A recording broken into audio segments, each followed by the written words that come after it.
Olá, caríssimo telespectador da Rede Século XXI, que alegria encontrá-lo diante do televisor, mais uma vez conosco, Rede Século XXI, programa sob a responsabilidade do Ordinariado Militar do Brasil, para darmos continuidade ao estudo minucioso, demorado, da terceira grande parte do Catecismo da Igreja Católica, dedicada ao agir em Cristo e na força do Espírito Santo. Mestre, bom, o que devo fazer para ganhar a vida eterna? A resposta está na terceira parte do Catecismo da Igreja Católica. A vida moral à luz do Espírito Santo. O agir do cristão na força do Espírito Santo. No programa anterior, nós vimos a distinção entre dons do Espírito Santo e frutos do Espírito Santo. Hoje nós vamos falar especificamente dos dons. Que são dons do Espírito Santo? Como defini-los? E quais são os dons do Espírito Santo? Catecismo da Igreja Católica, número 1830. A vida moral dos cristãos é sustentada pelos dons do Espírito Santo. Estes são disposições permanentes que tornam o homem dócil aos impulsos do Espírito Santo.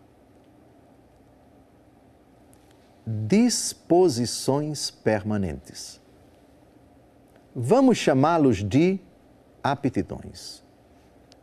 Vamos chamá-los de força. Vamos chamá-los de capacidades. Disposições permanentes.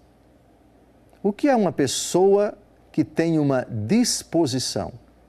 Está disposta a, está apta a, está favorável, está aberta a uma realidade. Daí se diz uma pessoa disposta. Uma disposição, portanto, é uma potencialidade. Uma capacidade que ela tem. Algumas capacidades são inatas, outras capacidades não são inatas. Inata é aquela que nasce com a pessoa. E uma capacidade nata é aquela que não nasce com a pessoa, é nascida, é gerada depois que a pessoa nasce, para usarmos uma linguagem bem acessível a todos. Essas disposições tornam o homem dócil aos impulsos do Espírito Santo. Quando São Paulo diz, eu vivo, mas já não sou eu que vivo, é Cristo que vive em mim, podemos parafrasear o que São Paulo fala a respeito de Cristo para o Espírito Santo.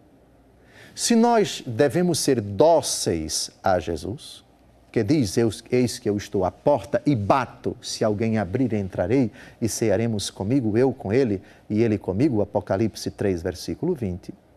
O mesmo se diz do Espírito Santo. A docilidade a Cristo é docilidade também aos impulsos do Espírito Santo. Porque o Espírito Santo é o dedo de Deus. O Espírito Santo é aquela pessoa em Deus que realiza, que concretiza efetivamente em nós e por meio de nós a obra do Pai e do Filho. Sem o Espírito Santo, não se concretiza na nossa vida o que o Pai tem para nós por meio do Filho e o que o Filho nos deu por consentimento do Pai, por vontade do Pai, para ser operado na força do Espírito Santo. Portanto, disposição permanente, é constante. Esses dons subsistem em nós constantemente, para que, a hora que quisermos, com nossa docilidade, o Espírito que nos sugere, que nos pede autorização, que se coloca à nossa disposição, que pede nossa colaboração, haja em nós e por meio de nós. Dons, disposições permanentes que tornam o homem dócil aos impulsos do Espírito Santo.